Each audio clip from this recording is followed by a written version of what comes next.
Welcome students. So in this period we will study about the sexual reproduction in plants.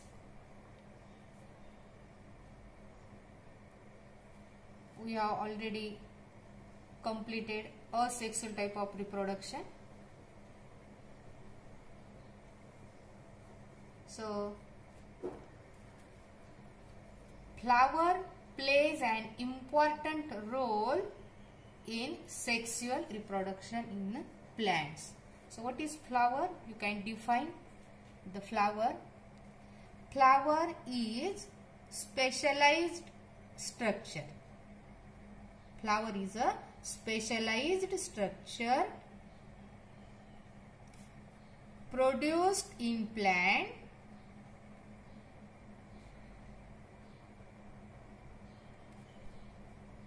designed for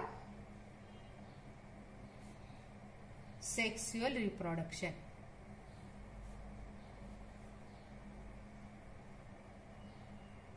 Okay. So flower is nothing but it is a specialized structure which is produced in the plants and mainly it is designed for the sexual reproduction.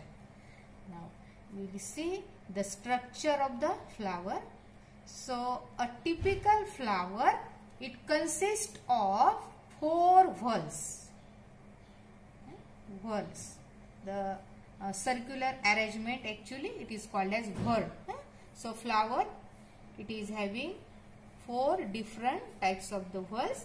The first one it is called as calyx. Second one it is called as corolla. Third one is called as androecium. And the fourth one, last one, it is called as gynoecium. See here. Actually, calyx, it is the first whorl. Calyx is first whorl. Corolla is second whorl. Androecium is third whorl. And gynoecium is fourth whorl. In sequence. Calyx and corolla, they are also called as non-essential whorls. Actually, you have studied it in the 11th class. Non-essential whorls, that means it do not take part directly into the process of sexual reproduction. But these 2 whorls, they assist, they help the process of sexual reproduction. But androecium and gynoecium, these 2 are called as essential whorls. They are very essential for the process of sexual reproduction. Without them, the sexual reproduction is impossible. So they are called as essential whorls. Now we will see the structure of flower. I will draw the structure of flower.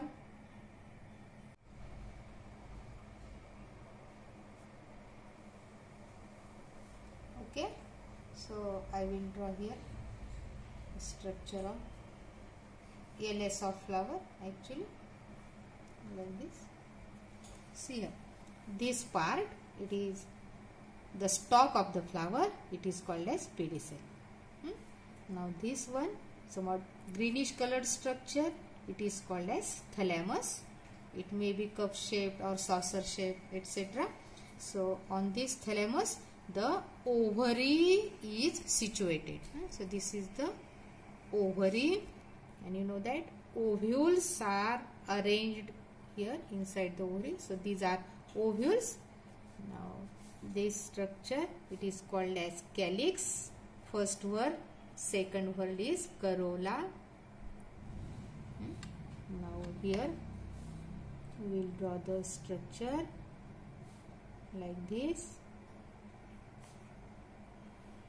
From this side also like this.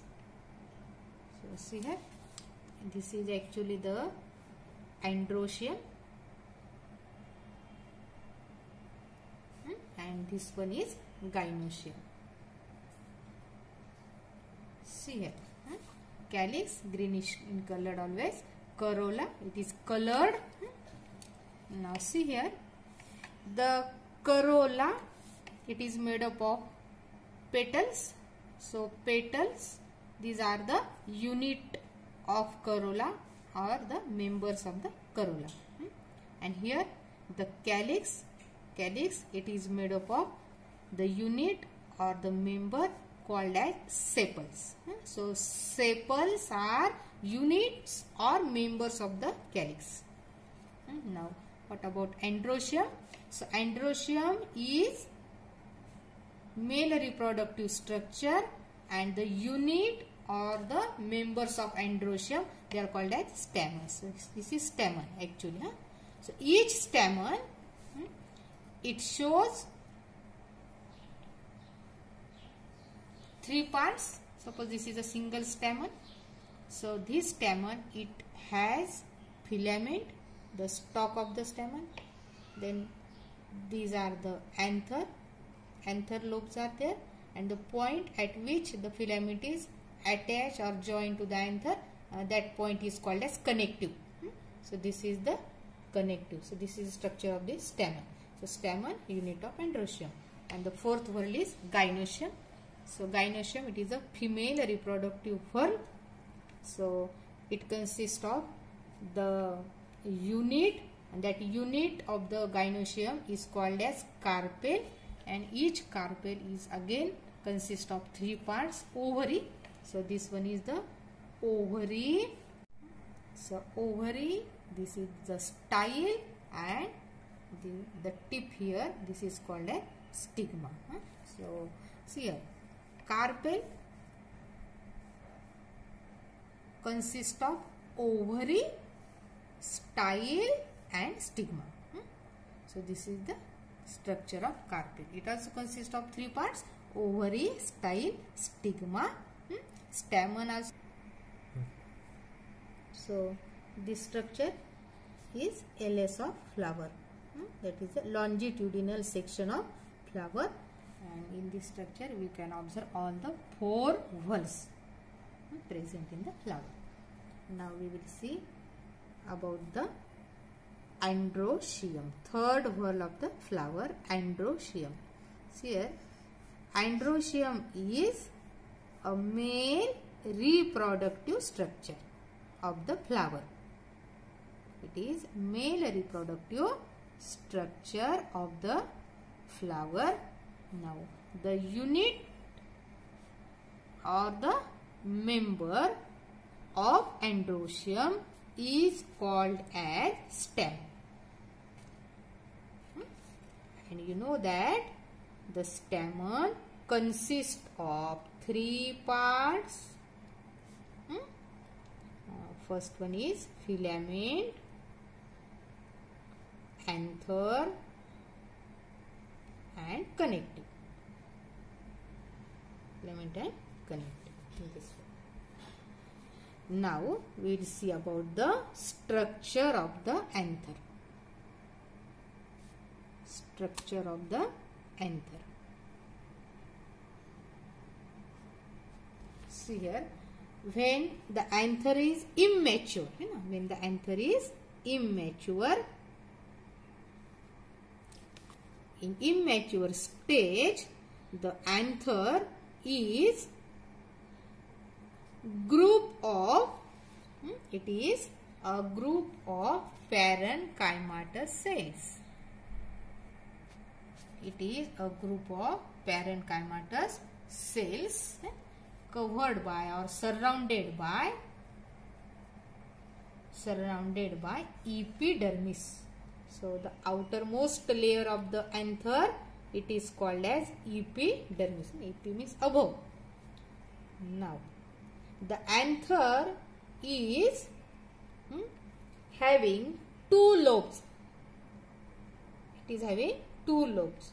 So it is called as diathecus. It is called as diathecus. You know the meaning of di means 2. So it is 2-lobed structure. So it is called as diathecus. And here the 2 lobes of the anther, they contain 4 pollen sacs.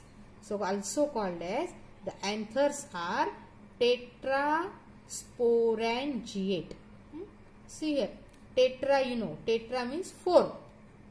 So here di means 2. They are bilobed, having 2 lobes, hence thecus, and tetrasporangids means they have 4 pollen sacs. So 2 pollen sacs in each lobe.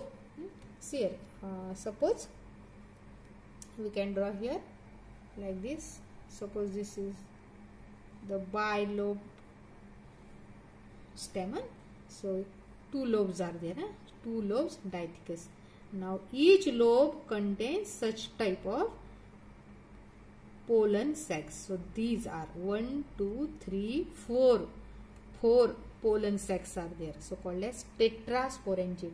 The pollen sacs, they are also called as microsporangia. Microsporangia, and hence the word sporangid. And these microsporangia, they produce microspores by the process of microsporogenesis. That is the pollen grains. So pollen grains are produced inside the pollen sacs. So about the structure of TS of anther and microsporogenesis we will see in the next period. Okay, student. So I think you understand the structure of ELS of flower. Okay, thank you.